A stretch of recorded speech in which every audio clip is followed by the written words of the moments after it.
Pete Wishart.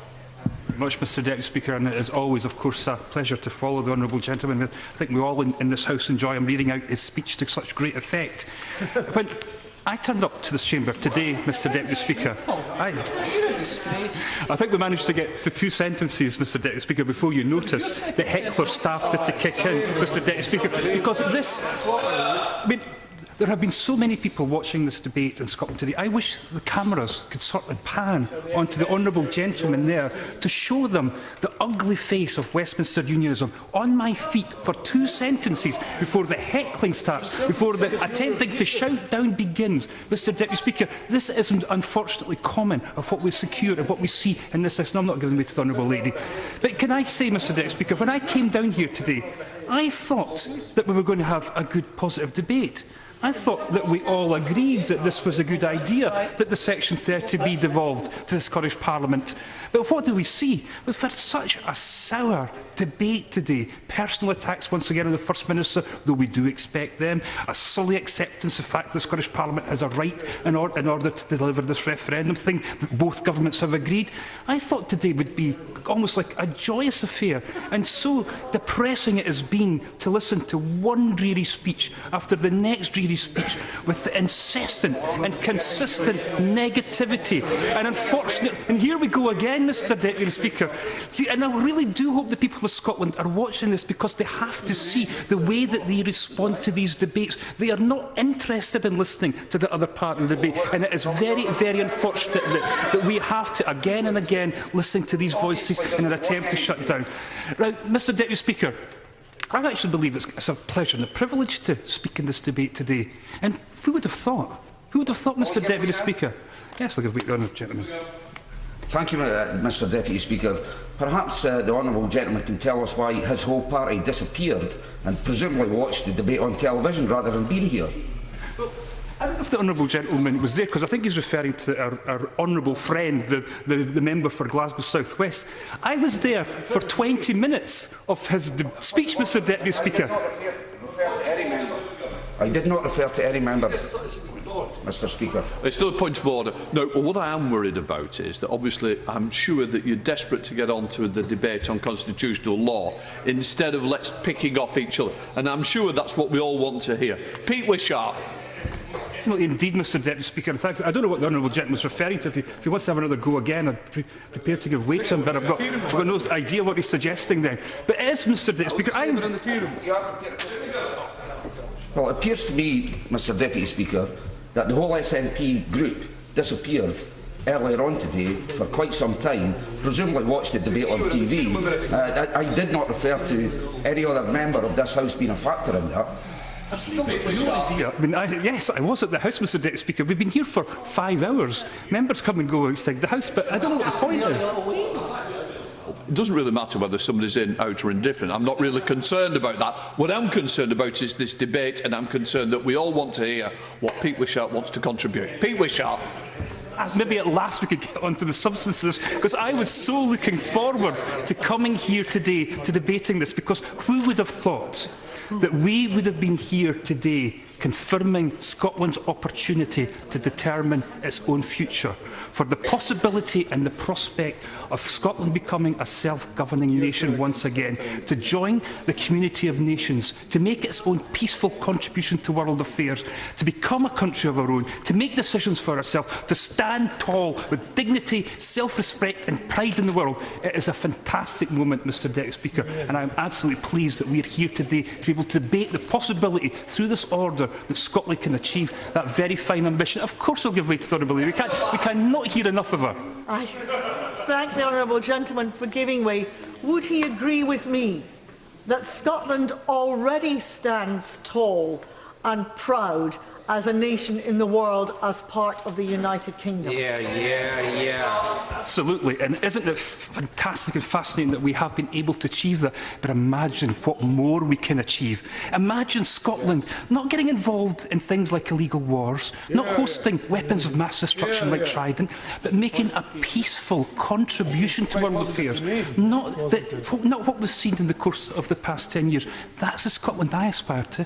That's what I think the Scottish people will will choose once they have the opportunity to make this decision. And this is the thing that is so exciting and so transformative about this whole debate. The possibility, the prospect that our nation can once again become independent and make its own role in the world. There is nothing finer than that as an ambition, Mr Deputy Speaker, and I look forward to taking that debate forward. But so many people have fought for this right, Mr Deputy Speaker. We heard from my honourable friend, the member for Murray, who talked about some of the giants in the Scottish National Party, who stood here, exposed as we are, continually and consistently to the barrage of overwhelming unionist hostility, shouted down before we get the first syllable out, the attempt to shut us down, but they still stood here and put the case for Scotland's right to choose. I joined this party 20 years ago. And 20 years ago was 1993. Now, they used to joke about free by 93. Remember that? Free by 93 was quite a good joke. Well, now, it's 63 in 2001 and 3. That is the difference. And my honourable friend, the member for Murray, was absolutely spot on. That this has been achieved because of the hard work by Scottish National Members of Parliament who have inhabited these benches, who have taken this case in the overwhelming hostility and contempt to the idea of Scottish independence, but they still plugged away, they still fought, they still put the case, and now they will be rewarded for that, Mr Deputy Speaker, with this real opportunity to the Scottish people to decide to make that decision on their own. I want to pay tribute to not just the giants of our movement, the people who have fought so hard to secure this today, but the ordinary activists, the people who turn up and cold, frozen Saturday mornings to hand out the leaflets and to try to encourage people to take the best interests of their country first. The people who do that week in, week out. The people like John Cullins, my constituent who just died last year, Mr Deputy Speaker, who died trying to serve his nation, who fought alongside me to try and secure electoral victory in Perth and North Perthshire, who was so excited about the prospect of a referendum for Scotland, who was always the first there and always the last to leave, as well as the giants of the party that my honourable friend from Murray referred to. Let's also remember the activists, the hard-working activists who have been out day in, day out to try and secure this for this nation.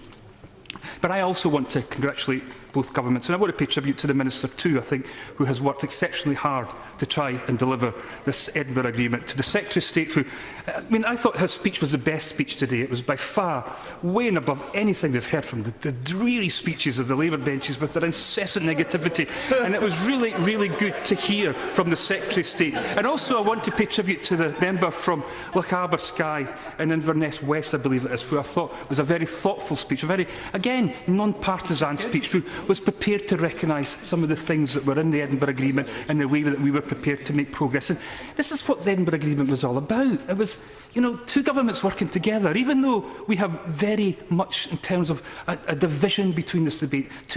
Two really strongly felt beliefs were able to sit down together and come together for a common purpose to ensure that the people of Scotland get the referendum they are entitled to and the referendum they deserve. Now, why can't we continue with that?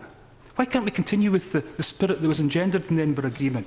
Why can't we start to debate the possibility of both options? It was so disappointing when I paid tribute to the Secretary of State to hear his remarks over the weekends that he's not prepared to even look at some of the technical details of a yes vote in the referendum. Surely we owe it to the Scottish people to try and make some sort of preparatory work in case there is a yes vote in the referendum. What do we do about And just to help the honourable gentleman just a little bit to say, I'm sure that he wants to concentrate on constitutional law than trying to drag in the ministers on a debate on a referendum, because that's not what we're going to do. Pete Wishart. And this is the point, Mr. Deputy, because I think we should just consolidate on the goodwill and agreement that was made that led to the Edinburgh Agreement. And I think it's important that we start to build on that. Let's see what we could do to try and ensure that that spirit, that cooperation between the two governments can continue through the referendum process to ensure that we continue to have the best interests for both of our governments. Let's try and make the debate that we're going to have as respectful as possible. And it's unfortunate, some of the remarks that the honourable gentleman has made, because he talked about bringing respect into the debate. Let's do that. Let's stop referring to people as foreigners. Let's stop talking about border patrols. That does no credit to our debate today. So please, if we can, let's leave that to the past. Let's instead refer to people as friends and neighbours. That's what I think we should do through the course of this debate. No longer foreigners. The people who live in the rest of the United Kingdom will always be friends and neighbours to me. Let's make sure that we continue to refer to them. And that's what the English people want too. 64% English people in Ipsos Mori still believe there will be a common bond with Scotland following a decisive vote in the Scottish referendum. And that is great. And I think that's a demonstration how the ties across these islands will endure and will strengthen following Scotland's independence. So let's make sure that the debate that we're about to have, and I know there's deeply held views and opinions on this, is as respectful as possible, people. We're friends and neighbours in this House. We're friends and neighbours across this country. Let's try and make sure we continue to refer to each other as that. Let's not have people refer to as foreigners, and let's please not go any place near border patrols and border posts. It does not do credit to this debate. I thank the Member for giving way. Can I first of all say that no one on this side certainly used the word foreigners or border controls in this debate. So Scot to Scot. Absolutely, yeah. And that's probably the most important point the Honourable Gentleman made, because that is a key in all of this. We have to ensure that we do refer to everybody as friendly as possible. He was right in his statement over the New Year period. Respect is the important key element in how we go forward from here. And I really do hope that the Labour benches in this House will still have a contribution to make. Will respect that. But isn't it fantastic? The Scottish Parliament will deliver a referendum the highest standard. And it will be a referendum, I believe, not just the people of Scotland, but the people throughout the United Kingdom will be proud of. It will be an absolute model of transparency, of fairness and of propriety, informed by consultation and independent expert advice. All the rules will be fair, from everything from finance to broadcast to mail shots. The playing field has to be and will be totally level. And for the first time, Thank you, Mr Deputy Speaker. On the point of independent expert advice, will the Scottish Government follow the advice and adhere to the advice of the Electoral Commission? Yes, probably. We don't know what the Electoral Commission have got to say yet. So, once we receive their opinions, we'll find out what they have to say. But there will be the Scottish Parliament standard will be exactly the same as this House when it comes to these issues. What happened during the Scotland Bill was the Electoral Commission were given the task to test the question, to administer and make sure that the rules were fair, and they advised this House. Now, even the Electoral Commission goes far as to say, and I'll see if I can find the quote for the Honourable Gentleman, because it might actually help them, because I've heard quite a lot of this today. The Electoral Commission actually concedes that it's for elected parliamentarians to decide. Now, I've often heard Labour members and Conservative members say that about the Electoral Commission. The Electoral Commission advise, elected members decide. It's what happens in this House. It's what will happen in the Scottish Parliament. No, I've given the Honourable Gentleman already. And we will have a gold standard referendum, which will be to the highest possible standards, a referendum that we could all be proud of. Yes, the Electoral Commission, of course, have got to play a role, probably the most important role as it comes to forming up the referendum. But it's right that directly elected members of Parliament, members of the Scottish Parliament, decide on the way forward. It happens in this House, and that's exactly what will happen in the Scottish Parliament. It will be no different in that respect. Now, one of the most exciting things for me, Mr Deputy Speaker, because you've probably heard me speak about this before, is the prospect that the Edinburgh Agreement, this Section 30 order, allows for 16 and 17-year-olds to vote in this election. It is absolutely fantastic that those with the biggest stake in Scotland's future will have the opportunity to participate in the biggest electoral event probably in their lifetime. I believe it is immensely exciting, and I think it's something that we're all looking forward to. I know there's members in the Conservative Party don't like the idea, but I think there's a consensus, a rough consensus, even though grudging perhaps from my Labour friends, but I think there is a general consensus amongst the Scottish political community that it is right for 16 and 17-year-olds to have the vote. Now, next week there's a backbench business debate on this very issue, Mr Deputy Speaker, and I'm sure that a number of my colleagues will want to rush across there to back the Scottish Government and to back the whole process of ensuring that 16 and 17-year-olds get the vote. Yes, I'll give way to the Honourable Lady. I thank the Honourable Gentleman for giving way. If he really believes that it's right to widen the franchise to all of those who have a stake in Scotland's future, such as 16 and 17-year-olds, then why won't he accept that people who temporarily don't happen to live in Scotland have a stake in Scotland's future and should have a vote in the referendum?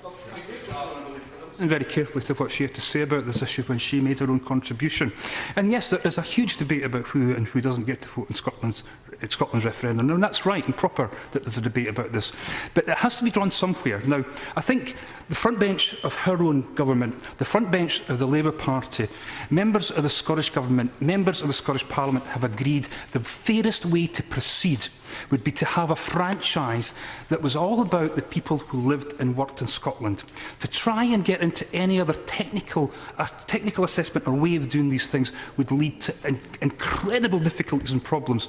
So I'm happy and relaxed. It's always going to be losers in these things, and I accept that, but it is right and proper, and I think both governments, big parties in this House agree that this is the way forward, and I think there is no other way to do it. It's unfortunate that some Scots may feel disenfranchised by all this, but there are always going to be winners and losers when it goes to drawing up the people who are able to participate in a referendum such as this. But I'm sure, like me, she is very excited about the prospect of our youngest Scots, probably her nieces and nephews, whoever in Scotland, getting the opportunity to participate in the future. Isn't it great? And I can see the lady smiling, and I think she does agree with me that it is a fantastic, transformative event that our youngest people, our youngest participants in our democracy will have the opportunity to participate in this. Now, I go to schools, probably like most members in this chamber today, and what I detect in my 12 years as a member in this House is an increasing interest in Scottish politics that we have from our young people. So I think it's fantastic that they were going to be offered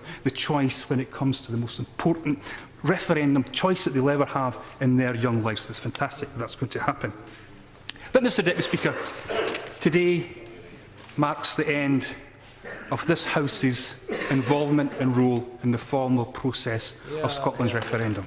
It's all over. It's finished, and we're grateful to the contributions of honourable members.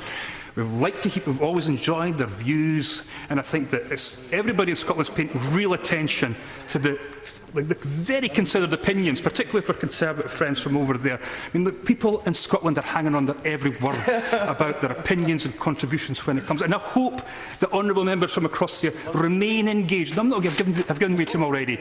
I hope they remain engaged in this debate. And I don't actually think that members of Scotland and members of the Scottish Parliament can ever get enough of the Honourable Lady for Epping Forest. So, circulate the speech, make sure that her views, her considered views, are seen by the members. But today, that's the last day that there's a formal role in the independence referendum for the people in the House of Commons, and that's right and proper.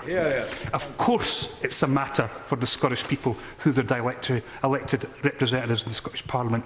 This was what the Scottish National Party was elected on the basis to deliver. It would be disingenuous if we never delivered that, and I think that it is great that it's now a matter for the Scottish Parliament. There are, of course, select committees, Mr Deputy Speaker, still looking at this issue. They are, of course, encumbered and handicapped that they are all from a unionist persuasion. So I don't know how useful they are. I mean, they all take a very strident, antagonistic attitude towards Scottish independence. Some, of course, will be more valuable than others. And can I just say ever so gently to some of the people who serve in these committees of this House who can't even bring themselves to say the word independence will probably be treated with less respect than the other ones. Yes, we're interested in the views. Yes, they will be noted. But for goodness sake, let's try and make sure that we talk about independence. There are no separate countries in the world. If Scotland secures its independence, are these people trying to tell me that we'll be the first separate country in the whole of the world? What a ridiculous proposition. The proposition to my Labour friends is independence. That's what ordinary countries try to secure and they try to achieve. And that is what we will achieve in the autumn of 2014.